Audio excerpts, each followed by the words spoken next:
వారం థియేటర్స్లో ఎటు చూసినా ఎక్స్పెరిమెంటల్ మూవీసే. కామెడీ, థ్రిల్లర్ ఇలా ఒక్కో జోనర్లో ఒక్కో సినిమా ఈ వీక్ బాక్స్ ఆఫీస్కి కిక్కిచ్చేందుకు వచ్చింది. మరి గాలోడు, మసూదా, అలిపిరికి అల్లంత దూరాన ఈ మూడింట్లో ఏది హిట్ మేట్ ఎక్కింది? ఇంకే మూవీ టాక్ కిక్కిస్తోంది? Just watch it. టాలీవుడ్ లో ఈ వారం గాలోడు, మసూదా, అలిపిరికి అల్లంత దూరాన అంటూ 3 ప్రయోగాలు వచ్చాయి. థియేటర్స్ లో సందడి చేస్తున్నాయి. ఇక సుధీర్, గెహనా కాంబినేషన్ లో తెరకెక్కిన గాలోడు ఈ వారమే థియేటర్స్ మీద దండెత్తింది. ఊర్లో గాలి తిరుగుడు తిరిగే హీరో సర్పంచ్ కొడుకును చంపి హైదరాబాద్ వెళ్లి హీరోయిన్ ప్రేమలో పట్టం, దానికి హీరోయిన్ తండ్రి అడ్డుపట్టం, ఆ తర్వాత అటు మర్డర్ ఇష్యూ నుంచి బయటపడే ప్రయత్నంతో పాటు ప్రేమను కాపాడుకోవటం అన్న కాన్సెప్ట్ తో వచ్చింది Galodu movie. Routine story line కి డిఫరెంట్ స్క్రీన్ ప్లే ట్రై చేస్తుంది ఫిలిం టీమ్. కానీ బోరింగ్ నరేషన్ తో Sudheer and co performance తేలిపోయిందంటున్నారు.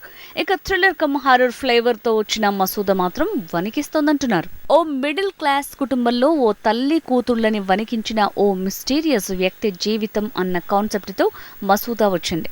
Varma రాత్రి మూవీ స్టైల్ ఆఫ్ మేకింగ్ లో వచ్చిన ఈ సినిమాలు సంగీత, బంధని, గోపికృష్ణ పర్ఫార్మెన్స్ తో ఆకట్టుకున్నారు. స్క్రీన్ ప్లే కూడా ఆకట్టుకునేలా ఉందంటున్నారు. ఇక కొత్త వాళ్లతో సరికొత్తగా తెరకెక్కిన అలిపిరికి అల్లంత దూరాన మూవీ కూడా ఈ వీక్ థియేటర్స్ లో కిక్కిస్తోంది. ప్రేమించిన అమ్మాయిని దక్కించుకునే ప్రయత్నంలో 2 కోట్ల రాబరీతో హీరో తన ఫేట్ ని మార్చుకునే ప్రయత్నం చేశాడు. ఆ తర్వాతే తన తలరాత తలకిందులవుతుంది. ఫైనల్ గా హీరో ఎలా ఆ సమస్య నుంచి బయటపడ్డాడు అనేదే కథ. మొత్తానికి స్టార్ కాస్ట్ పర్ఫార్మెన్స్ తో ఆకట్టుకుంది. స్క్రీన్ ప్లే బాగున్న సెకండ్ హాఫ్ స్లో నరేషన్ తో మిక్స్ టాక్ వస్తోంది.